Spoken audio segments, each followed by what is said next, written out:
Gabi na guys, dito kami sa may Banias. Ayan. Punta kami guys sa may Banias Cooperative.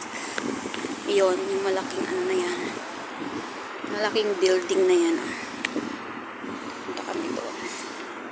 At meron kaming dadalhin. So, this is it. Here we go. Ayan guys. Si Ate Hay na ang bagal. Ayun pa siya. Ayan, ang bagal-bagal. Ayan guys. Andyan yung ano. Ayan. Ayan yung Banias Cooperative. Bagal ni Ate Hay na. Yalla, sira!